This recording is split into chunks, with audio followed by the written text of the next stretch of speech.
Food security and poverty have really emerged as really critical issues, and we really need to take that into account. Now, there's a mainstream developmental thinking over the last couple of decades. It's really focused on the ability of the poor to have access to assets that enable them to come out of poverty and also to deal with food security issues. Now, one of the main assets that they have is land.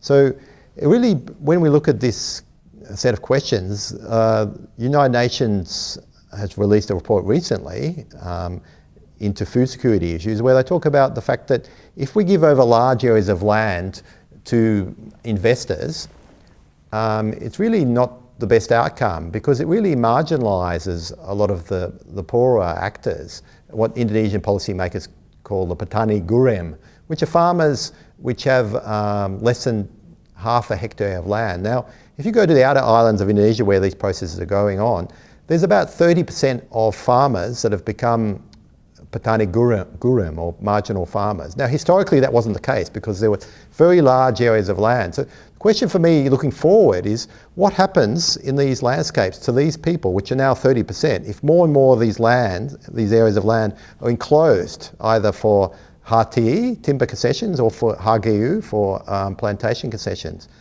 So this is really a critical issue to look forward into Indonesia's future. What happens to these people? So the first issue, I guess, is that how can, and I would say that really this whole policy needs to be reconsidered. These huge land banks and this whole drive into large HTI and HGU systems. It's really that of developing integrated landscape-wide approaches. Now, as I mentioned, Indonesia has developed quite good frameworks for doing this, but the question is how to get these to work, how to actually implement them. I don't think it's really fair to expect the president to do this on his own. I think we need to see a whole set of actors coming together around these sort of agendas. Some of the more responsive or responsible private sector actors, local communities, NGOs and civil society groups, universities. We need to see cross-scale coalitions of actors coming together because international experience points to the fact that it's only when we get these kind of cross-scale coalitions that we can really get more positive outcomes.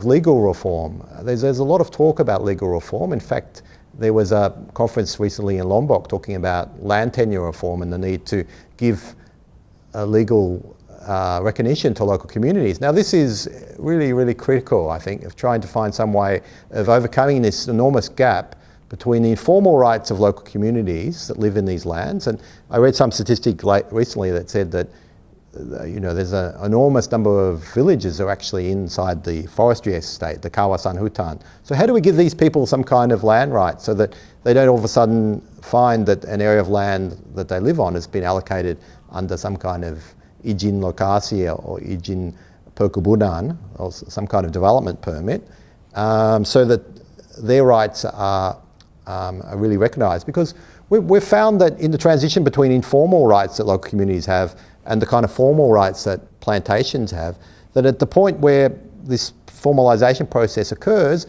that's often the point where people get marginalised. Now, we, in our research, came up with a number of suggestions about how this might occur.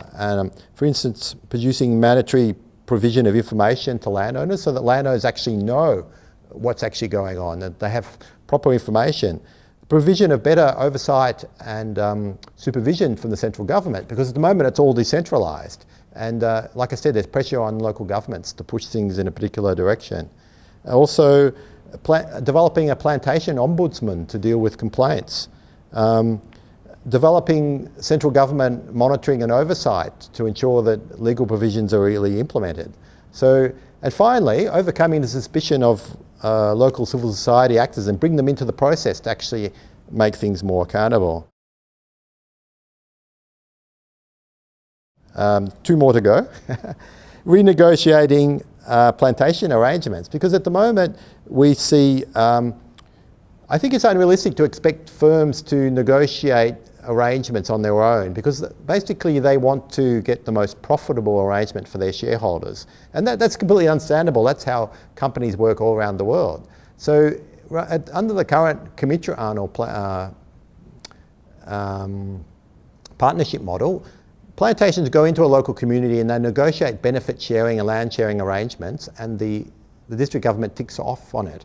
Now, I don't think this is really the optimal form. I think there needs to be much more engagement from civil society actors and from the central government in ensuring that better arrangements emerge. We can't just leave it up to the local government to supervise these processes.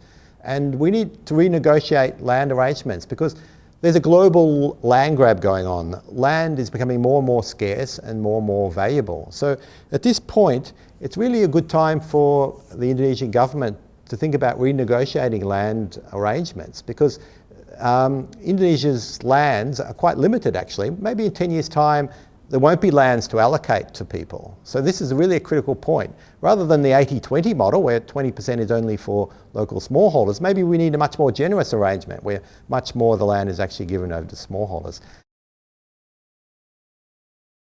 Supporting certification processes, because processes like the RSPO, the Roundtable on Sustainable Palm Oil, are quite good in that they provide a business model for taking into account environmental and social criteria.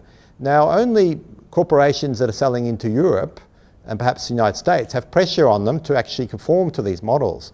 But I think this is an opportunity for the Indonesian government to embed these kind of criteria and these kind of ideas in legislation, and this would actually help move the whole agenda in a more positive way. And I don't think it's a matter of disadvantaging Indonesian plantation development, because I think in the long term it's going to be much more sustainable and much more professional sector if it really takes into account these